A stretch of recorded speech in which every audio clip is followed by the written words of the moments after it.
అదే RTV app వార్తల్ని క్షణాల్లో చదివే అవకాశం ఉంటుంది. ఒక న్యూస్ పేపర్, ఒక టెలివిజన్ ఛానల్ మీ చేతుల్లో ఎప్పుడూ ఉంటాయి.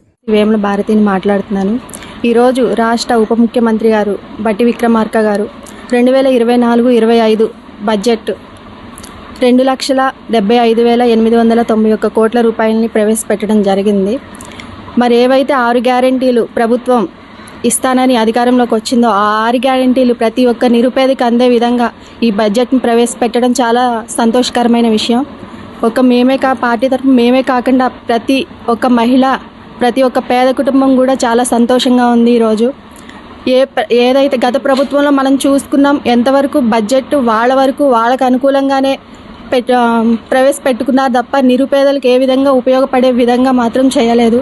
కానీ కాంగ్రెస్ ప్రభుత్వం అధికారంలోకి వచ్చినప్పుడు చెప్పింది ఒక్కటే, ఎప్పుడు నిరుపేదలకు అండగా ఉంటాం, నిరుపేదల పక్షానే మేము ఉంటామనేసి చెప్పారు. అదేవిధంగా ఈరోజు రాష్ట్ర బడ్జెట్ ప్రతి ఒక్క సమానత్వంగా ఎస్సీ, ఎస్టీలు, బీసీలకి, మైనార్టీలకి అందరికీ కూడా బడ్జెట్ను క్రమబద్ధంగా సమన్వయం చేయడం చాలా సంతోషకరమైన విషయం. ఈరోజు ఈ తెలంగాణ కాంగ్రెస్ ప్రభుత్వం చేపట్టిన ఈ కార్యక్రమాలు ప్రతి కార్యక్రమంలో కూడా నిరుపేదలకి అండగా ఉంటామనేసి మేము ఈ సందర్భంగా తెలియజేసుకుంటూ మరొక్కసారి ఇంత అభివృద్ధి పరంగా బడ్జెట్ని ప్రవేశపెట్టడం చాలా సంతోషకరంగా ఉంది. ఈ సంగా తెలంగాణ కాంగ్రెస్ రాష్ట్ర ప్రభుత్వానికి మేము ప్రత్యేక ధన్యవాదాలు తెలియజేసుకుంటున్నాము.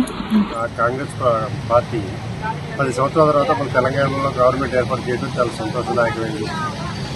ఇంకోటి గొప్ప విషయం ఏంటంటే, కాంగ్రెస్ గవర్నమెంట్ వచ్చిన తొలి అడుగులోనే, అంటే 100 రోజులు పూర్తి కాకముందనే 2 లక్షల కోట్ల రూపాయల బడ్జెట్ దాటి ఇవ్వడం అనేది భారతీయ చరిత్రలో ఇది ఒక సువర్ణోత్సాహంగా రాయబడుతుంది. ఎందుకంటే చిన్న సంక్షేమాలకి లేదా అభివృద్ధి పదాలకి పెద్దపీట వేసే విధంగా చాలా ధైర్యంగా, మొండి ధైర్యంతో ఇంత పెద్ద బడ్జెట్ ఇవ్వడం అనేది ఒక చరిత్ర కింద రాయవలసిన తెలంగాణ చరిత్రలో.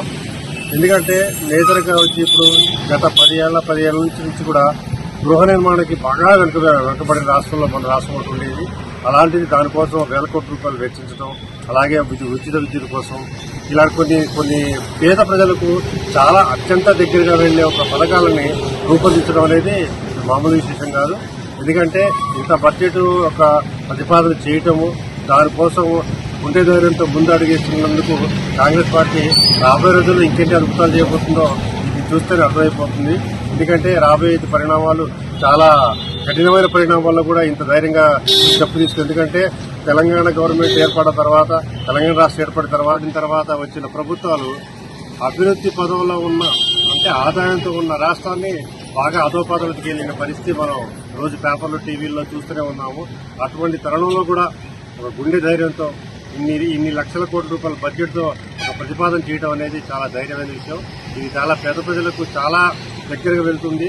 రాబోయే రోజుల్లో పేదరిక నిర్మూలనకి తెలంగాణ ప్రభుత్వం ఒక దిక్సూచిలాగా ఉంటుందేమో అని చెప్పి అనిపిస్తుంది.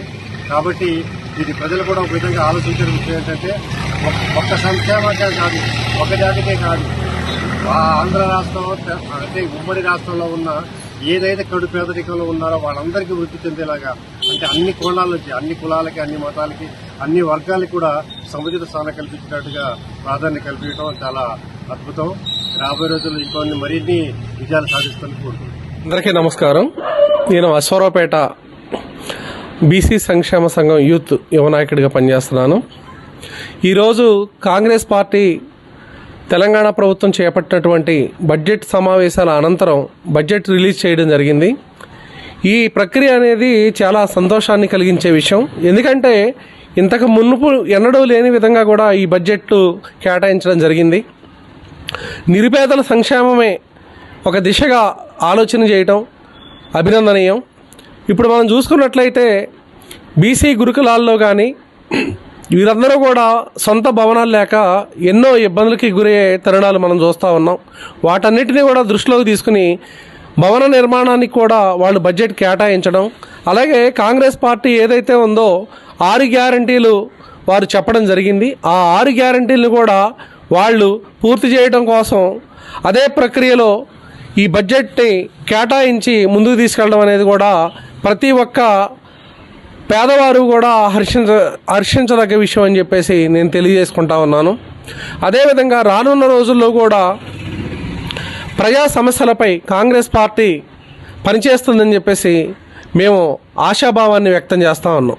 మరిన్ని వీడియోస్ కోసం ఛానల్ ని సబ్స్క్రైబ్ చేయండి. లేటెస్ట్ అప్డేట్స్ కోసం వాట్సాప్ ఛానల్ ని ఫాలో చేయండి. అండ్ లింక్ డిస్క్రిప్షన్ లో ఉంది.